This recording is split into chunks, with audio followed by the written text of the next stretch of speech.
Feel like you're stuck in your job until you're 59 and a half because you're worried about an early withdrawal penalty from your 401k, that 10% dreaded tax that's going to take all your retirement that you worked so hard for? Today, I'm going to give you 4 ideas and hopefully help you reshape that to where you may be able to retire at 55, 50, maybe 40, even younger. Some of these are for any age. The first one's obvious. It's called the rule of 55. If you turn 55 years old, in the calendar year that you are laid off, fired, resign, or just stop working, you can access your current employer's 401k penalty free. Here's a pro tip. Since it only applies to your current employer's 401k, if you have 401ks you've not already rolled over to a solo 401k or to some other 401k, roll those into your current employer's 401k, and then you can access those funds as well. Make sure you have all that done before you give your resignation. There's no penalty for that. And here's a bonus for my first responders. You can do this as early as 50, but maybe 55 is too old and you want to retire now. The next one will let you retire at any age. This is kind of the nuclear option. This is called the rule of 72T. The way that it's written, it lets you take out substantial equal periodic payments. What does that mean? Talk to a financial advisor or your CPA.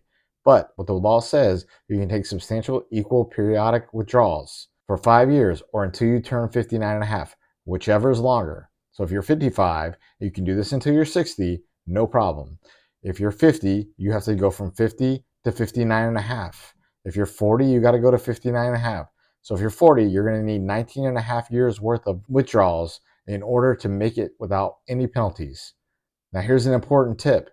If at any point you stop, delay, pause, or anything to do with the timing of these equal periodic disbursements, the IRS will retroactively hit everything you've taken to that point with that early 10% penalty. So you have to map this out. You have to set this up properly. The next option that I want to give you is called the Roth Conversion Ladder. This was the holy grail for the FIRE community, and they advertised it all over the place. You probably see it in many Reddit groups. You basically move your money from a traditional IRA to a Roth IRA, and you pay the taxes now, and then 5 years, you pull that principal out tax-free. It's called a ladder because it has rungs. So you do the first year so that it's tax-free in year 6.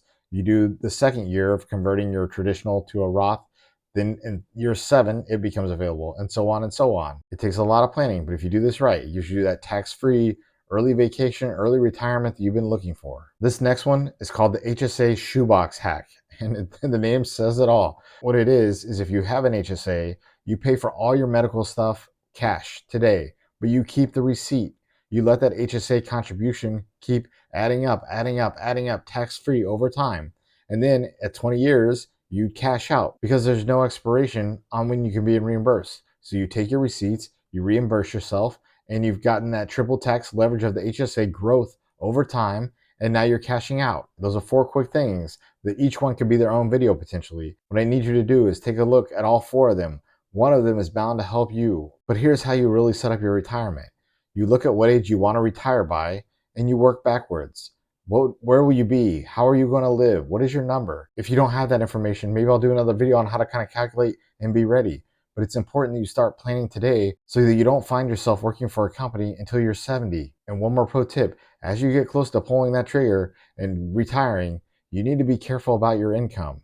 If you're a high earner and you retire, your healthcare through the Affordable Healthcare website is going to skyrocket. So maybe figure out a way to live on the Roth, figure out a way to live on some of that cash so that you can show that you're a low income earner, and then maybe the affordable healthcare prices will be lower because you'll be more subsidized. I would love to hear how old you want to be when you retire.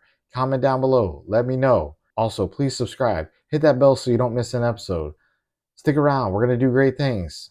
This video is not financial advice, but I want to give you 4 options in which maybe one of these options will help you retire early.